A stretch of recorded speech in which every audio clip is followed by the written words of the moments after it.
ఆస్తులు లేని వాళ్ళు గతంలో కేసీఆర్ ప్రభుత్వం సఫాయి కార్మికులే దేవుళ్ళు అని చెప్పి వేతనాలు పెంచకపోతే సమ్మె చేస్తే సమ్మె బంద్ చేస్తే చర్చలు చేసి మీకు జీతాలు పెంచుతామని చెప్పి ఆ రోజు ఎర్రబెల్లి దయాకర్ మాట ఇచ్చిండు, మాట తప్పిండు.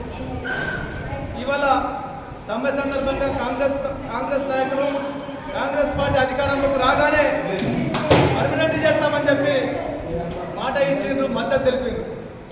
ఇవాళ ధరలు పెరుగుతూ ఉన్నాయి కానీ పంచాయతీ కార్మికుల వేతనాలు పర్మనెంట్ విషయం ఇంకా పెండింగ్లో ఉంది.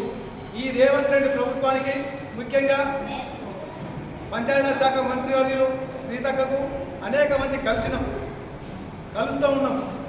మేము కోరేది ఏంటంటే ఇవాళ అందరికంటే ఎక్కువ మురికి తీసి మొత్తం ఆ గ్రామంలో ఉన్న ప్రజల ఆరోగ్యం కోసం తమ ఆరోగ్యాన్ని కూడా లెక్క చేయకుండా పనిచేసేటువంటి ఈ సఫాయి కార్మికులు ఒక్క మాటల్లో చెప్పాలంటే సిపాయి లాంటి వాళ్ళు.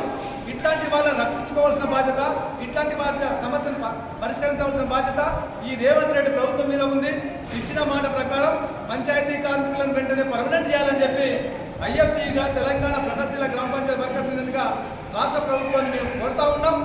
అదేవిధంగా పిఎఫ్ కానీ ఈఎస్ఐ కానీ వెంటనే వీళ్ళకి అమలు చేయాలని చెప్పి కూడా ఈ సందర్భంగా గుర్తు చేస్తూ ఉన్నాం. అట్లాగే ఈ కేంద్ర ప్రభుత్వానికి మా డిమాండ్ ఏంటంటే, అయ్యా ఓ మోడీ గారు, మా సఫాయి కార్మికులను ఢిల్లీకి పిలిపించి కొందరిని శాలువ కాపినావు, పాదాలు మొక్కినావు, దాంతో మాకు కడుపునింటారు. మీరు నిజంగా సఫాయి కార్మికుల మీద ఏమాత్రం ప్రేమ ఉంటే వెంటనే సుప్రీంకోర్టు ఇచ్చిన తీర్పు ప్రకారం 2016 అక్టోబర్ 26 నాడు సుప్రీంకోర్టు ఒక తీర్పిచ్చింది.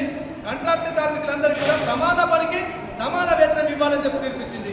దాని ప్రకారం ఈ స్వచ్ఛ భారత్లో భాగంగా సఫాయి కార్మికులకు పంచాయతీ కార్మికులందరికీ కూడా వేతనాలు పెంచి ప్రత్యేక బడ్జెట్ కేటాయించి వీళ్ళకు తోడుగా నిలవాలని చెప్పి మేము డిమాండ్ చేస్తూ ఉన్నాం. లేకపోతే సఫాయి కార్మికుల కలకలకు గోపార్టీకి ఈ ప్రభుత్వం పతనం కాక తప్పదని చెప్పి ఐఎఫ్టీగా హెచ్చరిస్తాము.